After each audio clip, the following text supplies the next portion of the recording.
Hello, friends. How you guys doing on this wonderful Sunday morning? Anyway, okay, so I'm not going to try to ramble on, and I've been thinking. Sorry, guys, I just woke up. Uh, Seriously thinking about what I need to do for this video.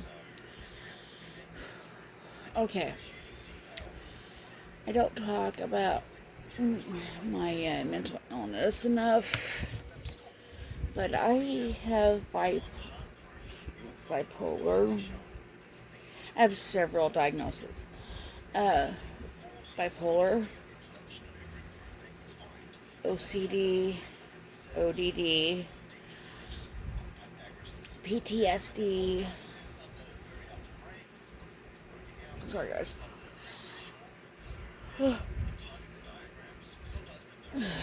um, okay, so bipolar. Like I said, I haven't up with it wrong. Okay, so bipolar. For people that don't know what bipolar is, you get two extremes with bipolar. You could have your high, they call it mania, which is your highs, and your hyper ish. That's how you want to explain it. You're super. I mean, you're like, gotta do it now, gotta do it now, gotta do it now, gotta do this, gotta do that, gotta clean uh, my house. I gotta. You do impulse buying. You do things some people wouldn't normally do.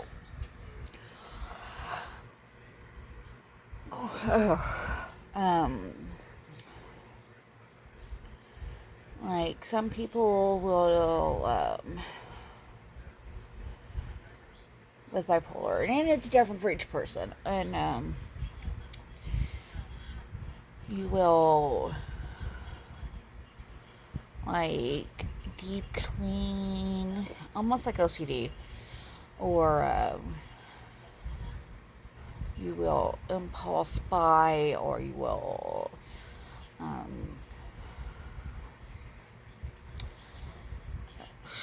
try to think of things.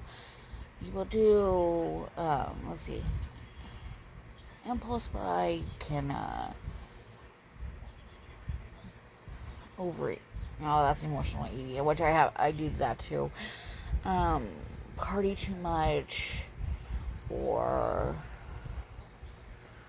just everything is in a very super intense, and you're happy all the time, and your emotions are high, and then you go from one extreme, the mania, to bam, we're hitting rock bottom, and like someone walked up and pulled a rug out from underneath your feet, and you're the low of lows. Don't want to get up out of bed. Don't want to leave your place. Want to be left alone, and just let me be. And then you just go from one extreme to the other. That's bipolar. ODD is it's opify. I can never pronounce it right. It's defiance disorder. ODD. Opify. Opposite. Blah, blah, blah, blah. I can never say the first word right. You need to look it up. Defiance disorder. And it's like not liking people in authority.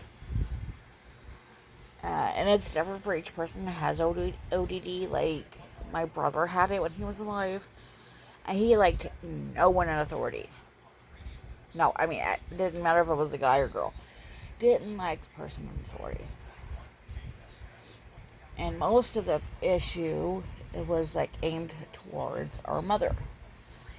Me, it's women in authority. I don't like women in authority. I'd rather not have a job than have to deal with a woman in authority. And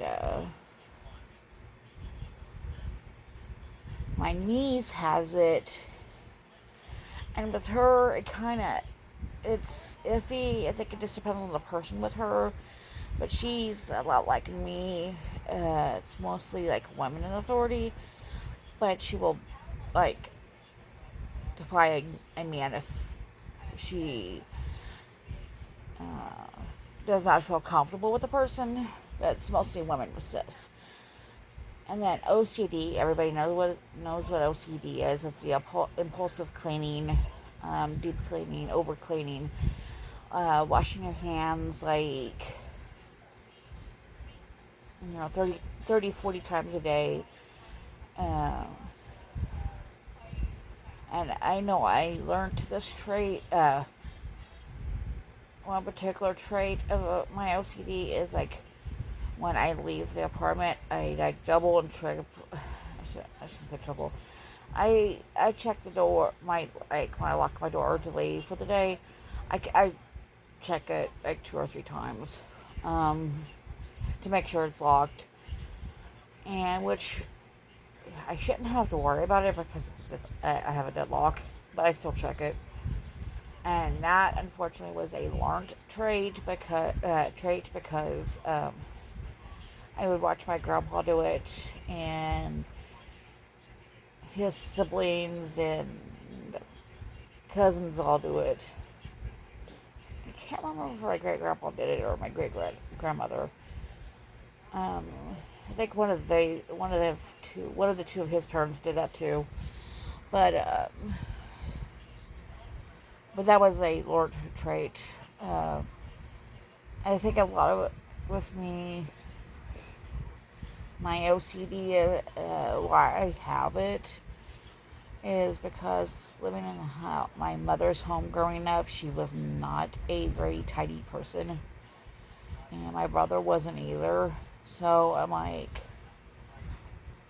I have to always. I was always cleaning up after them. It's like when my mom would cook, she would use practically everything in the house, and a lot of dishes would be dirty and utensils and all that. So I would always have to clean up. And I just got to the point where it's like when I have my own home, it's not going to be like that. So I think that's what probably triggered my OCD. And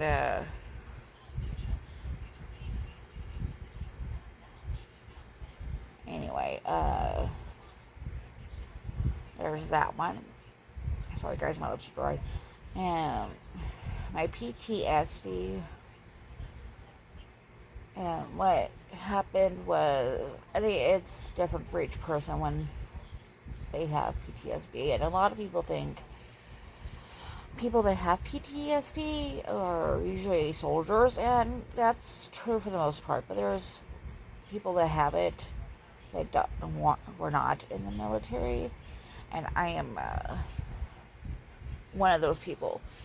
A lot of childhood trauma, and I was sexually abused by my stepfather from the ages of 6.5 to about 9. And when I say about 9, I was like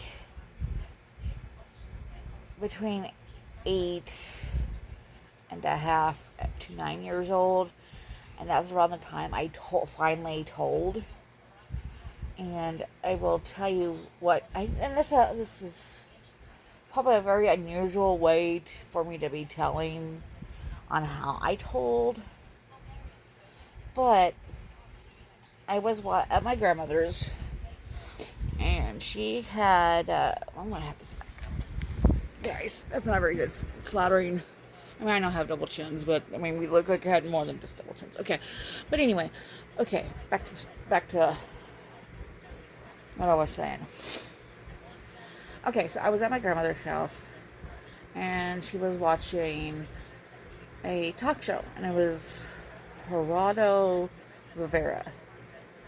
Forgive me if I did not pronounce his name right. I've never been able to.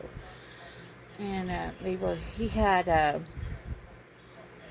and they were teenagers at the time, on the show talking about being sexually abused. And I'm sitting there and I'm like, if they can go on national TV and tell, I can tell. And my grandmother was like, Jen, she could tell I was thinking. And she's like, are you okay? I'm like, yeah, I'm thinking. And she's like, do you want to tell me what you're thinking about? I go, not right now. Let me finish thinking about it, and I'll tell you about it. I'll talk to you about it. I was just trying to process of how I was going to tell, because I mean, these teenagers, and were like, this is what happened to me. This is what happened after I told.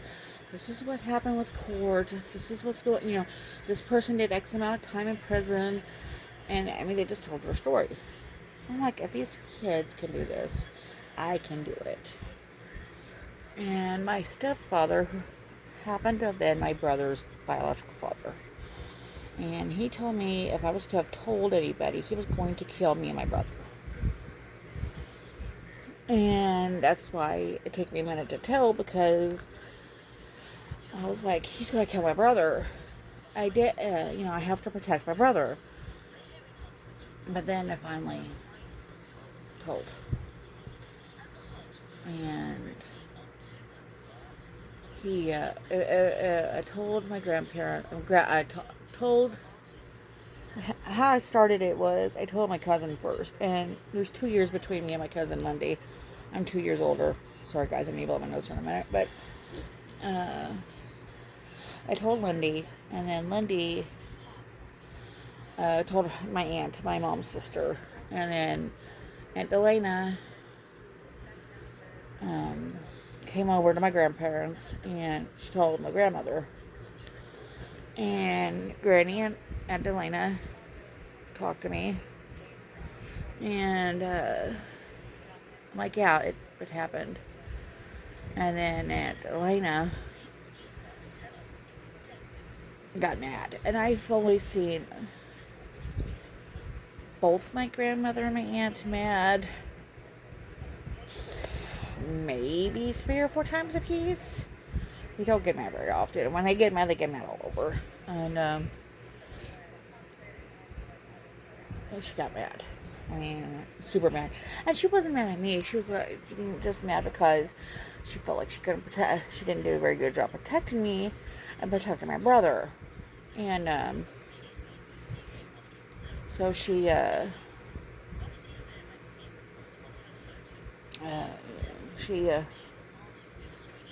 put her foot down. But we did, and I ended up telling someone at school, and they told a teacher, and of course the teacher had to turn it in because she was a mandated reporter. I shouldn't say she. I don't know which teacher it was. Okay. But the teacher was a mandated reporter and had to turn it in. And it just went from there. Went to court, and he got a guilty verdict, and he spent about 10 years in prison. I think it was, by the time I was 9 or 10 when he finally got sent to prison, and I was in late teens, early 20s when he finally got released. And so that's part of my PTSD. The other part is my mother, being the person she was at the time, she didn't want me. and put me up for adoption. Come to find out, this is the story I got from family. Not really from mom, but from family. Was foster parents wanted to adopt me. Biological father and stepmother wanted me. When my aunt and uncle, my mom's older sister and brother-in-law wanted me. And that's when she decided to take me back. 3 families wanted me. 3 couples wanted me. No. She just didn't want that way. She didn't want me, but she didn't want anybody else to have me. So she went boo-hooing and squalling to my grandparents and my granny, her mom, her parents, my great grandparents, paid a lawyer and paid to get me back. I want to say it was a lawyer or the adoption agency. I don't remember the full details because I was like in grade school. I want to say 5th or 6th grade when I was told the story, so forgive me on this one. She thought they got me back. Well, I spent a lot of time with the grandparents, sets of grandparents. And when I say sets of grandparents, I'm talking mom's parents and both sets of my great grandparents. Sorry, I was looking at Lucky. And my aunt and uncle and and my mom's younger brother or brothers. She was only 21 when she had me, and so she was a young person. But it was just like I did get a lot of abuse from mom. I don't think you guys could see it, but I have a scar here where she burnt me with a cigarette. She claimed she accidentally cut she was cutting my nails. I do remember her cutting my nails this one particular time, and she caught skin. Claimed to be an accident. I have a scar on the tip of my finger from it. These fingers here, my right hand, got slammed at a door, and these fingers here are all crooked from the break. The bones got broke, but that was a accident. I had my hand at the door, between the door and the door frame, and I was 2 or 3 when this happened. She said she didn't see it. I honestly think she did. I slammed the door anyway and looked the keys inside. So it took a minute before the door to get unlocked and me to the ER.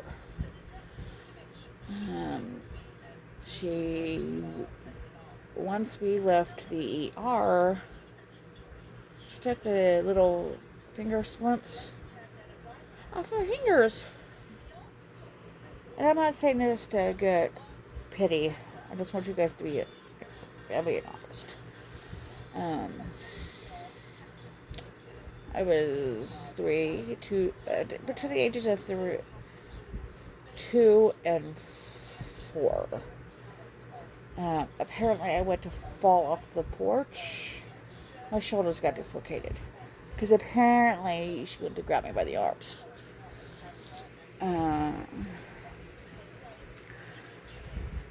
was that incident. I was 18, and I was in my first serious relationship with the person I was with, and he was 15 years older than me. So I was 18, he was 33. And she asked me what we had planned for this one particular day. And I go, Mom, I don't know. Uh, Depends on what time he gets home back from work. I really don't know what we have planned for the day.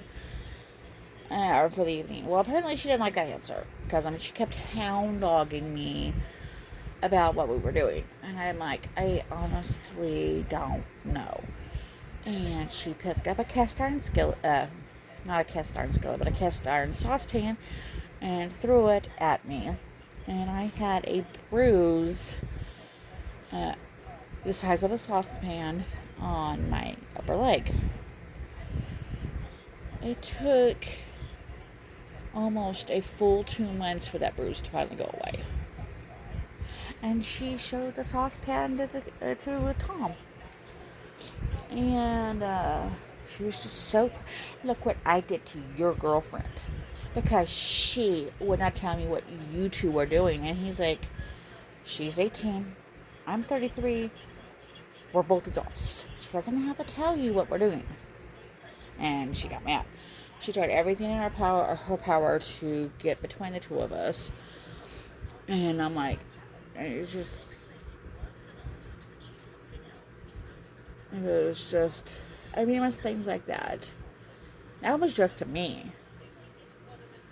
But my brother, I wasn't home this one particular day, but when I came home from church, there were squad cars in the front yard, my grandfather's truck, and I pull in. My brother wasn't there at the house, and I'm like, where's Dad? I looked at the officer, I'm like, where's my brother? He's like, I don't have to tell you anything. I'm like, where's my brother? And he was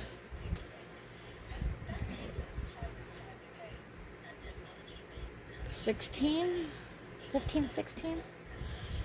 And I'm like, where's my brother? He just would not tell me anything. And what happened was, I don't know what he said to her, but she threw 8 claw hammers at my brother. And her exact words were to the officer and to my grandfather was, I was aiming to kill him. To this day, no one lets her have a claw hammer because of that. And my brother has been gone since 2016. And when my niece and nephew are with her and I find out she has a claw hammer, we hide it. The kids and I hide it because I don't want her doing that to the kids. And she would throw frozen hot dogs at my brother. Sorry. She was just, whatever she could pick up a throw, she would pick up a throw. Verbally assault us.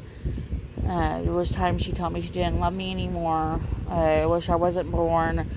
Wish she aborted me. Just stuff like that. She never told that stuff to my brother, but she would tell stuff like that to me. So there was, at the age of 15, I decided I'm not having kids. For one, I have mental health issues. For 2, I didn't want to do to my kids what she did to me. I made that decision at 15. I will be 43 in about 3.5 weeks. I just never wanted kids. When I was married to my ex-husband, and our relationship was not the healthiest. Moved 9 times. Sorry, guys. Moved 9 times. He couldn't keep a job. We moved in with my mom. We moved in with his parents. We had our own place for 8 or 9 months. I think it was 9 months. And just total instability. A lot of arguments. I was in the middle of an knockdown, drag out fist fight with my little brother. And instead of him stepping in and stopping the fight, he just gets up and walks out of the room. And, which I was so mad I smacked him. I'm going to leave. I'm going to leave. So he was going to leave. I'm like, okay, bye. And he ran to raise his hand to me once. I shouldn't have smacked him. But I was mad at my brother, and I thought he was my safe place. And I was trying to explain to him, why didn't you not get between the two of us? You're supposed to be my husband. You're supposed to be my protector.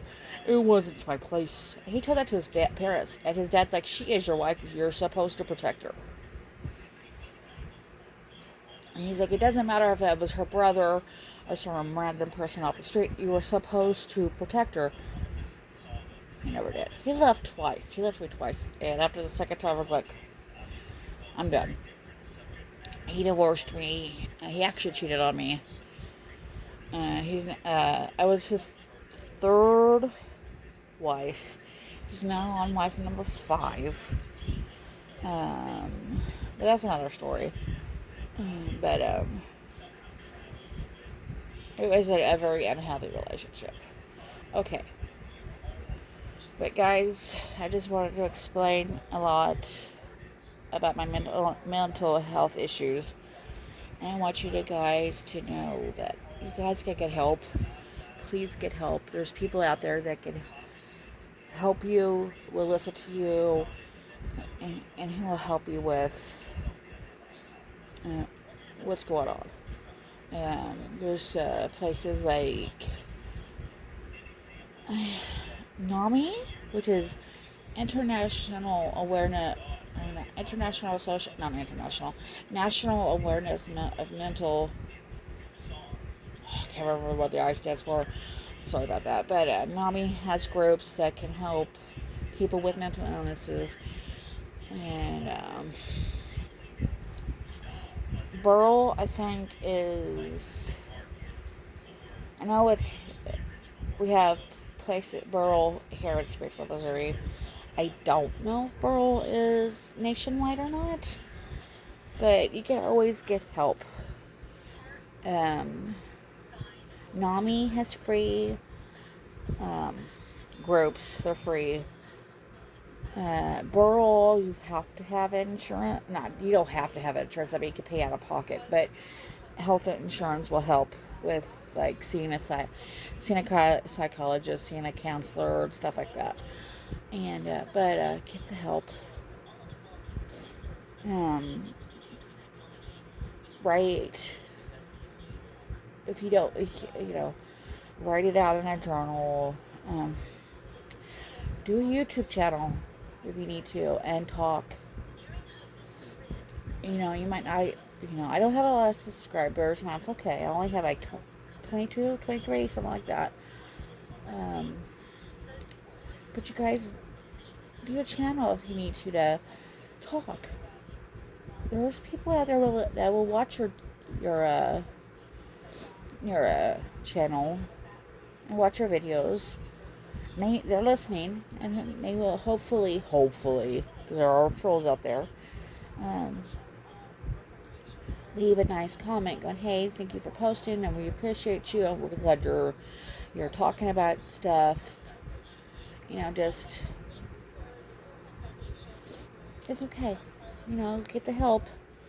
I wanted to tell you guys my social story, and that way you guys can know, like, oh, well, she has a YouTube channel, and she's talking about her mental illnesses. If I can do it, so I can help you guys out, there's people out there that will listen. I love you. Thank you for watching my video. Have a good week.